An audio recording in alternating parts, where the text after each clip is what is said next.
হুমায়ুন কবির নয় বাবরি মসজিদ করার জন্য তাকে তাড়িয়ে দেবেন। মমতা ব্যানার্জিকে তাড়াতে পারবেন? সরকারি টাকায় জগন্নাথ মন্দির বানিয়ে দিলেন। হুমায়ুন কবিরের জন্য যদি সাসপেন্ড করে, মমতার জন্য সাসপেন্ড করতে হবে। যদি একটা কিছু করতে যায়, মন্দির বানাতে গেলেই তৃণমূল কংগ্রেস থেকে সাসপেন্ড ওকে করতে হয়। হাকিমের ক্ষমতা থাকলে মমতাকে বোঝাক যে মমতা ওই সরকারের টাকা দিয়ে জগন্নাথ মন্দির বানাতে পারে না। Eastern India's #1 boarding school, Himalayan International Residential School, Siliguri. Separate AC hostel for boys and girls.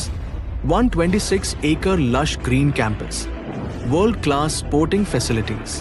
Admission open for session 2026-27. Hurry up. Limited seats. আমি একটা কথা বলি, হুমায়ুন কবিরকে তৃণমূল থেকে সাসপেন্ড করেছে। আচ্ছা, স্যান্ডোগেন্ডির রূপপোকেট দেখেছেন? পুঁইশাকের ক্যাশ মেমো দেখেছেন? তৃণমূল কংগ্রেসের সাসপেনশনের একটা উদাহরণ মনে আছে? পার্থ চট্টোপাধ্যায় মনে আছে? পার্থ চট্টোপাধ্যায়কেও তৃণমূল থেকে সরিয়ে দিয়েছিল, সাসপেন্ড করেছিল। তৃণমূল কংগ্রেসের সাসপেনশন বোধহয় খেতে খেতে ওই মাঝখানে ওই যে নেতাগুলো যারা গেছিল বিজেপিতে 2021 সালের ভোটের আগে, হুমায়ুন তো তার আগে গিয়েছিলেন। 19 সালে আমি শুনেছিলাম উনি বিজেপির প্রার্থীও হয়েছিলেন, তারপর আবার 21 সালে তৃণমূলের প্রার্থী হয়েছিলেন।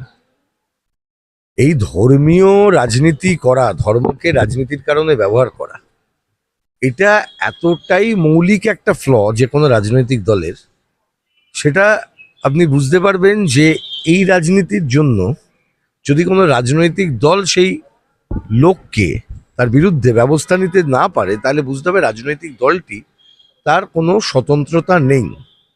তৃণমূল কংগ্রেস দলের কোনোদিনই এই স্বতন্ত্রতা ছিল না।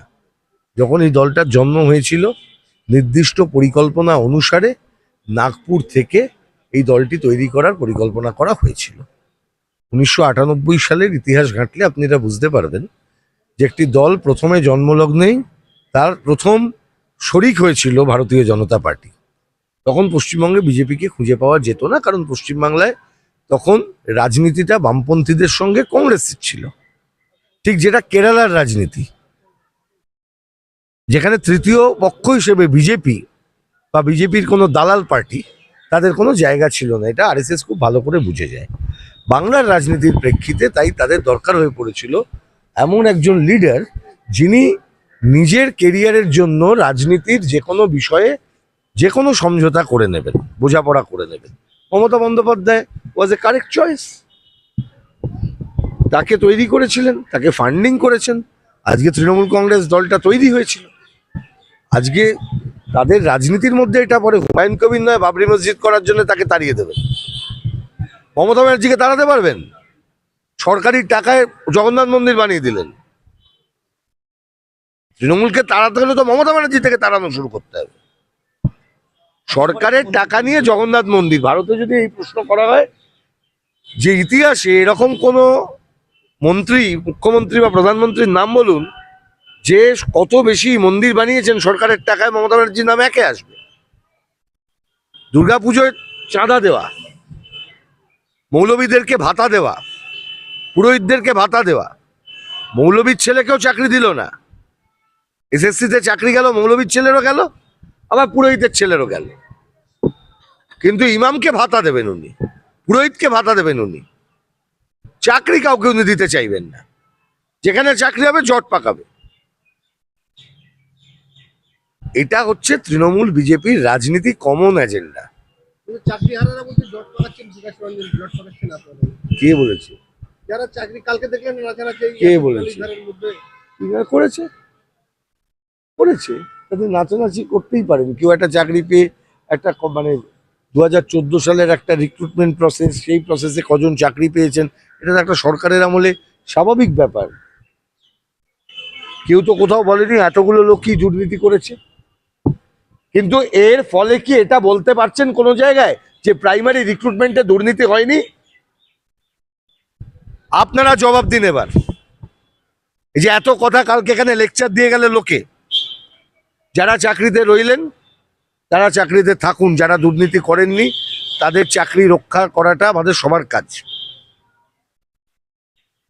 কিন্তু তার মানে যদি তারা এটা মনে করেন বা তৃণমূল কংগ্রেস যদি বলে যে এটার ফলে প্রমাণিত হলো কোনো দুর্নীতি নেই, তাহলে কিন্তু খুব ভুল করছেন। আমার প্রথম প্রশ্ন হচ্ছে, প্রাইমারি এডুকেশন স্ক্যামের চার্জশিটে কলকাতা শহরের বড় বড় রিয়েল এস্টেট কোম্পানিগুলোর নাম কেন আছে? কেন বেঙ্গল মার্লিনের নাম ওর মধ্যে আছে? কেন পিএস এর নাম ওখানে আছে? কেন অমুক রিয়েলিটি কোম্পানির নাম আছে? প্রশ্ন জাগেনি আপনাদের? একজনও কেউ খবর করলেন না কেন? তার মানে কি লিপস এন্ড বাউন্স হয়ে টাকা ওখানে কেটেছে? যে টাকা এখান থেকে বাইরে বেরিয়ে গেছিল সেই টাকা আবার ফিরেছে? কোটি কোটি টাকা স্ক্যাম কেন নাম আছে? প্রশ্নটা করলেন না আপনারা কেউ? আপনি বলছেন যে মুখ্যমন্ত্রী তার সঙ্গে কি এটা বলে দিল যে দুর্নীতি হয়নি? একটা গ্লাসের অর্ধেকটা খালি অর্ধেকটা ভরা, তৃণমূল খুশি হবে ওটা বললে 32,000 যোগ্য। মমতা তো অত অব্দি যেতে পারবেন না, ওই তলায় কুণাল ঘোষ টন্ডন ঘোষ বা ওইসব কি সব আছে না, এই আছে আসেনি আজকে তৃণমূল ইউটিউবারের লিডার। যাই হোক, তারা আবার খুশি টুশি হবে না। আপনি একটু আগে বললেন মুখ্যমন্ত্রী যে মুখ্যমন্ত্রী সরকারি টাকায় মন্দির করছে এবং করছে, মহাকাল মন্দির করবেন, দুর্গাঙ্গন করবেন। ওসব আর করতে দেওয়া হবে না, আটকাতে হবে ওগুলো। তাহলে কারণ আশা করি তৃণমূল কংগ্রেস দেখেছেন, মহাকাল মন্দির এবং দুর্গাঙ্গনের বিরুদ্ধে আপনারা মামলা করবেন। বলাই আছে এই মামলাতে। আমরা যেভাবে হুমায়ুন কবিরের এই বাবরি মসজিদ করার বক্তৃতার বিরোধিতা করছি, মমতার ওই মন্দির বানানোর বিরোধিতাও করছি। কিন্তু হুমায়ুন কবির তো সরকারি টাকায় করছেন না। আরে ভাই, প্রশ্নটা হচ্ছে কেন বাবরি মসজিদ করতে যাবে এখন? এত পিছনে যাবার ইচ্ছে কেন? বাংলা তো এমনি পিছনে চলে গেছে। বাংলা তো এমনি মমতা ব্যানার্জি 11-15 বছর সময় 150 বছর পিছিয়ে দিয়েছে। ঈশ্বরচন্দ্র বিদ্যাসাগর এই বাংলায় জন্মেছিলেন, আর সেই ঈশ্বরচন্দ্র বিদ্যাসাগর যে কাজের জন্য সারা পৃথিবীর কাছে আজকে সম্মানের জায়গায় আছেন, সেটা হচ্ছে বাংলার বুকে তিনি বাল্যবিবাহ রুখেছিলেন। আর মমতার কন্যাশ্রীর আমলে বাল্যবিবাহে বাংলা এখন একদম সর্বোচ্চ জায়গায় গোটা দেশে। আপনি আইনজীবী হিসেবে কি মনে করেন যে হুমায়ুন কবিরের বিরুদ্ধে যে মামলাটা হয়েছে তাতে আমি আইনজীবী হিসেবে কি মনে করলাম তাতে করে কিছু যায় আসে না। আমি আইনজীবী হিসেবে সেটাই মনে করি যেটা আমাদের দেশের আইনে আছে, যেটা আমাদের দেশের সংবিধানে আছে। আমাদের সেকুলারিজম মানে এটা ভাবার কোনো কারণ নেই যে একজন গেরুয়া পড়া লোক, একটা দাড়িওয়ালা লোক, একটা সাদা গাউন পরা লোক, আর একটা অন্য কেউ, চারটে ধর্মগুরুদের কেন হাত ধরাধরি করে দাঁড় করিয়ে দিতে হবে?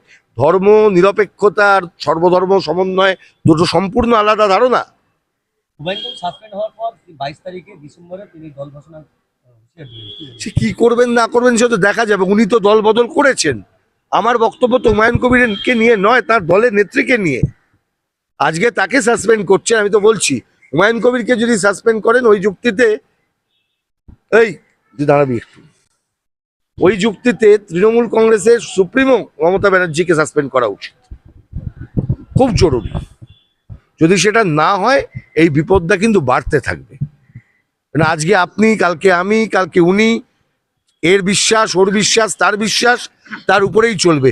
দেশ এগোবে না, রাজ্য এগোবে না। তো বিধানসভা ভোট ভাবুন তো।